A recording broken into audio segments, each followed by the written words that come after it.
कहीं से लोक मैंने जो मानकर आप सारे पंचायत जिला परिषद सब आपण से आंतरिक से प्रचार कले कि कैंडिडेट सिलेक्शन रु आरंभ करी प्रचार पर्यंत एवं नवीन पट्टनायक निजे न बाहर घरे बसीजा और सी भाई मोर तो लोकप्रियता है मुझे जीतबी गोटे क्षमतार थी लोक सी तो प्रति मुहूर्त जापर कौन बार जाऊँगी स्थिति ओडिशा रे 4टी पर्यायर निर्वाचन है शेष पर्याय पर्यंत जदिव सुविधा से स्ट्राटेजी बदली पारि ता भी कले ना कहीं कले ना लोकसभा क्षेत्र में कहीं लोकसभा भोट दिज्व जदि बीजेडी जाकि बराबर सबू कथार इवन जो थे संघीय व्यवस्था विपन्न होची दिल्ली से समर्थन कर कहीं लोकसभा को भोट देवे कहीं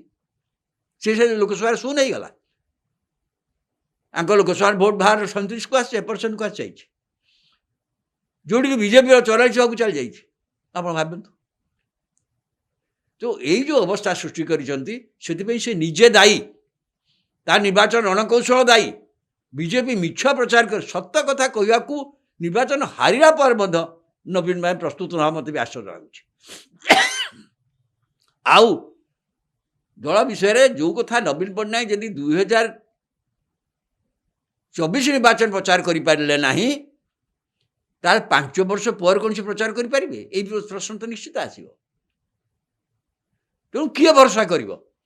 ए दल भितर द्वितीय श्रेणी नेतृत्व सृष्टि करा जाऊ नहीं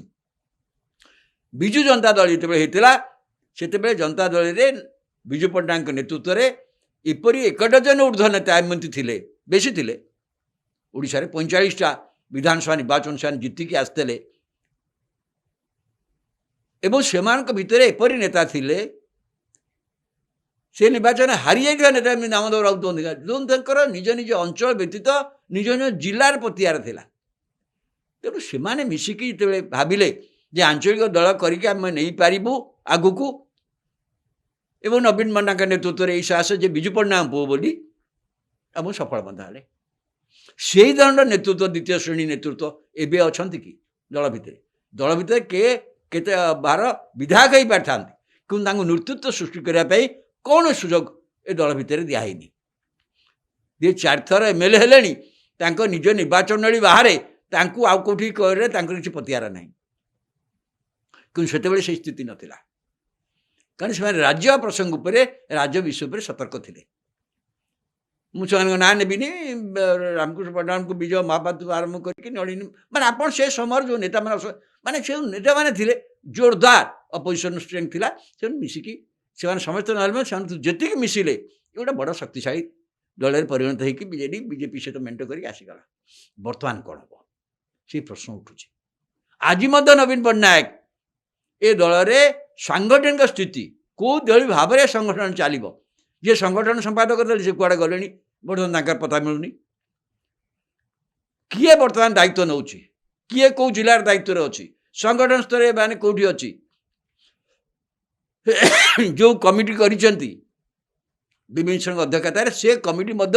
कहीपर सब दायित्व अच्छी बोली से करें बोली से किसी निष्पत्ति नहीं पारे कौ जिले में कौन असुविधा हो कौ जिले क्या संगठन दायित्व दिव कौ ब्लॉक रे क्या संगठन दायित्व दिव एवं बाद सब बड़ कथा हूँ